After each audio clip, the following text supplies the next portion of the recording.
இதுல ஒரு மண்ணாங்கட்டி கேம்பெயினிங் வேற. அந்த செந்தில் பாலாஜின்ற ஒரு முன்னாள் மந்திரி அதாவது பாட்டில்ல ஒரு பேரை போட்டு ஹாஸ்பிடல்ல ஸ்டண்ட் காட்டுறாரு. என்னங்க இது? ஆம்புலன்ஸ்ல திமுக போட்டிருக்கீங்க. இதை விட கேவலமான விஷயம் என்னங்க இருக்கு? பாதுகாப்பு இல்லாத ஒரு காவல்துறையை வச்சுக்கிட்டு, தோல்வி அடைந்த உளவுத்துறையை வச்சுக்கிட்டு, ஒட்டுமொத்த அதாவது ஒரு தலைவன் வரா அப்படின்னா தலைவன் 10,000 பேர் தான் கூட்டு வரலாம் கிடையாது. 10,000 பேர் சொல்லுவோம், 10 லட்சம் பேர் வருவான். 10 லட்சம் பேர் வந்தாலும் அந்த பாதுகாப்பு தர வேண்டியது கவர்மெண்ட் உடைய கடமை. பொலிட்டிக்கலா ஜெயிக்க பார்க்கணும். ஒரு 6 மாசம் டைம் இருக்குல்ல, நிறைய நலத்திட்டம் பண்ணுங்க, மக்களை கவர் பண்ணுங்க, அப்படி ஓட்டு வாங்குங்க. ஒருத்தனை அழிச்சு நான் மேல வருவேன் கேவலமான பாலிடிக்ஸ் அன்னைக்கு 1977 இன்னைக்கு வரைக்கும் பண்ணிட்டு இருக்கீங்க. இன்னைக்கு அண்ணா திமுக திமுகவோட விஜய் பார்ட்டிக்கு அதிகமா கூட்டம் வருதுன்னு தெரியல. அப்ப கவர்மெண்ட் ஏன் இந்த ஸ்டண்ட்? செருப்பு நீங்க ரவுண்ட் பண்ணி விஷுவல் பண்றீங்கல்ல, செருப்பு வந்து விழுதுன்னு. செருப்பு அடிச்சவர் உங்களால விஷுவல் பண்ண முடியல. காழ்ப்புணர்ச்சி, அரசியல் காழ்ப்புணர்ச்சி. அரசியல் காழ்ப்புணர்ச்சி ஸ்டேஜ்ல பேசு. புரட்சி தலைவர் எம்ஜிஆர் அவர்கள் வரும்போது லத்தி சார்ஜ் பண்ணீங்க. அதேதான் இன்னைக்கு விஜய்க்கு நடக்குது. நீங்க உங்க பாலிடிக்ஸ் பண்ணுங்க, போய் பனையூர்ல போய் சண்டை போடுங்க. எம்வி சதீஷ், நான் வந்து MHA உடைய எக்ஸிகியூட்டிவ் கமிட்டி மெம்பரா இருக்கேன்.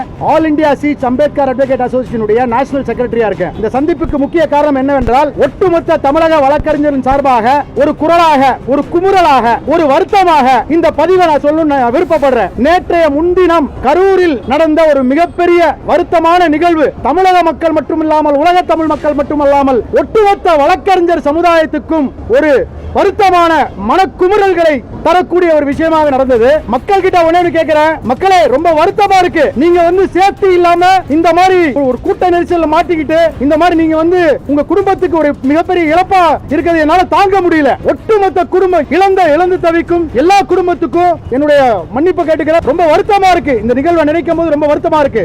எங்க அசோசியேஷன் சார்பாக இன்னைக்கு வந்து மெடிக்கல் எமர்ஜென்சியில இருக்க எல்லாருக்கும் எங்களால முடிஞ்ச உதவி, வழக்கறிஞர்களால முடிஞ்ச உதவி செய்யலான் இருக்கோம். எங்க சார்பா ஒரு 3 லட்சம் ரூபாய் நாங்க தரலான் இருக்கோம். அதாவது கவர்மெண்ட் உடைய நெக்லன்சி, அதாவது கவர்மெண்ட் உடைய ஒரு சரியான ஒரு பாதுகாப்பு இல்லாத ஒரு காவல்துறையை வச்சுக்கிட்டு, தோல்வி அடைந்த உளவுத்துறையை வச்சுக்கிட்டு, ஒட்டுமொத்த அதாவது ஒரு தலைவன் வரா அப்படின்னா தலைவன் 10,000 பேர் தான் கூட்டு வரலாம் கிடையாது. 10,000 பேர் சொல்லுவோம், 10 லட்சம் பேர் வருவான். 10 லட்சம் பேர் வந்தாலும் அந்த பாதுகாப்பு தர வேண்டியது கவர்மெண்ட் உடைய கடமை. கடமையை நீங்க தவறிட்டீங்க. அந்த கடமையை நீங்க தவறிட்டீங்க. உளவுத்துறை டோட்டல் ஃபெயிலியர். எங்க எஸ்பி, எங்க டிஐஜி? எஸ்பி டிஐஜி யாரா இருந்தீங்க?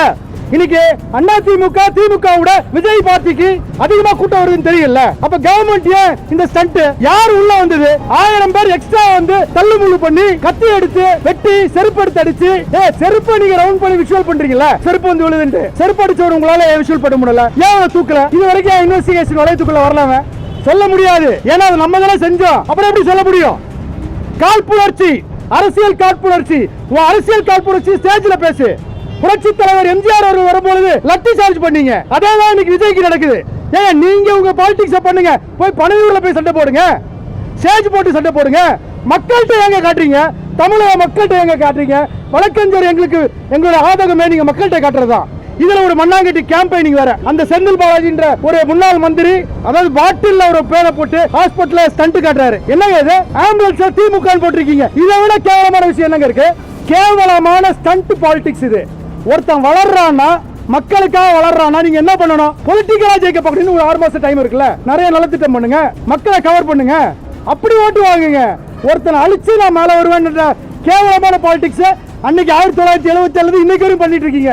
என்ன வந்து அங்க வந்து மந்திரிகள் அழுது நடிக்கிறீங்க? என்னங்க தமிழக மக்கள் அவ்வளவு கேவலமாயிருச்சாங்க? நீங்க பண்ற எல்லா டிராமாவும் நம்பவும் நினைக்கிறீங்க.